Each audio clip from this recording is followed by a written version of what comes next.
Oh man, Stranger Things 5 is smashing Netflix records, yet somehow the Diddy documentary still shot to #1. A man in Ghana claims God told him the world is ending in just a few weeks, and he's literally building modern-day Noah's Arks to save humanity. A British teenager has mysteriously vanished near the real-life Dracula castle in Transylvania. We've got never-before-seen footage from Epstein's island, and you won't believe what he kept in his medicine cabinet. And on top of that, something absolutely insane is happening in Ireland right now. Stranger Things 5 dropped its first batch of episodes and hit 59.6 million views within days, breaking Netflix's record for the biggest English-language premiere ever, and landing right behind Squid Game's second and third seasons. Even crazier, the day before Season 5 launched, all 4 previous seasons jumped into Netflix's top 10 at the same time, which has literally never happened. So with numbers that huge, how on earth did the Diddy documentary outrank it in just 2 days? And remember, it's produced by 50 Cent, which is hilarious by itself. He even tweeted that if people want more, he'll make more. Bro is exposing industries like it's a hobby. The documentary made such a splash that Diddy's legal team sent Netflix a cease and desist, calling it a shameful hit piece using stolen footage from when Diddy was 19. Footage originally intended to make him look like an up-and-coming visionary. Now it's the opposite. Anyway, if you have time, the documentary is wild. Meanwhile, TikTok is melting down over DRUSKI's new skit making fun of balding men. People were laughing. Then suddenly a wave of men started posting videos calling it offensive. One guy said he kept getting the clip from friends and family and now can no longer support DRUSKI. And that reaction video got half as many views as DRUSKI's original. But then the guy shaved his head bald the next day and joked that DRUSKI made him a villain. So I'm not convinced everyone is genuinely upset. My guess is DRUSKI will be fine. Let me know if you were actually offended or if people are just bored. Moving on, a man in Ghana says God gave him a vision warning that on December 25th a massive flood will begin and last 3 to 4 years. So he spent months building 8 giant arks made from over 250,000 pieces of wood, each supposedly capable of holding 5,000 people, though he also claims one will hold 600 million, which makes zero mathematical sense. He says anyone in the world can join him as long as they have a covenant with God, not Satan.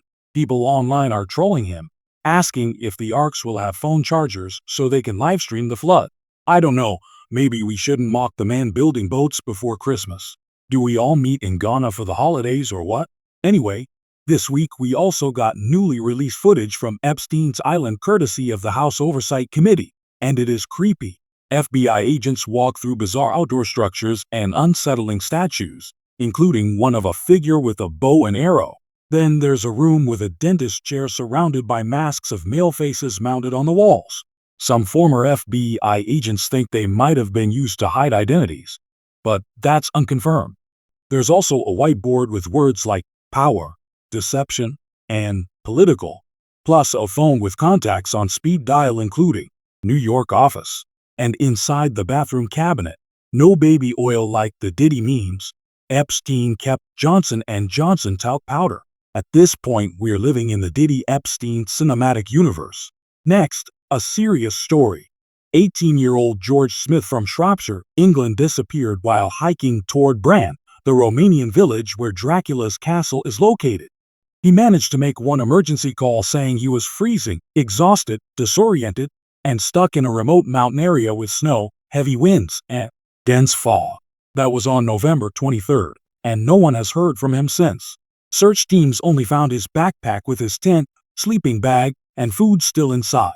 We can only hope he's found alive because Dracula is not a plotline we need in 2025. Meanwhile, in Northern Ireland, a video surfaced showing 3 masked men, 2 holding rifles, announcing a new militant group called the New Republican Movement. They spoke about immigration, culture, and protecting women and children. But the part that terrified everyone was when they claimed to have politicians' addresses and said, "Every one of you is a legitimate target as of today." Authorities immediately launched a criminal investigation, and politicians from all sides condemned the video as an attack on democracy. If you're from Northern Ireland, let me know how big this is over there. And finally, Eurovision, the biggest live music event in the world, is facing huge backlash because several countries are now boycotting due to Israel being allowed to compete.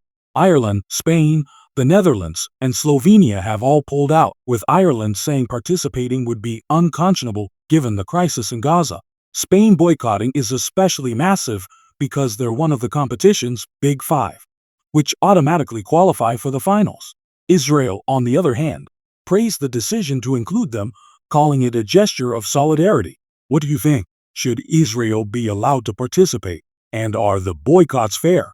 Thank you all so much for watching. It means everything.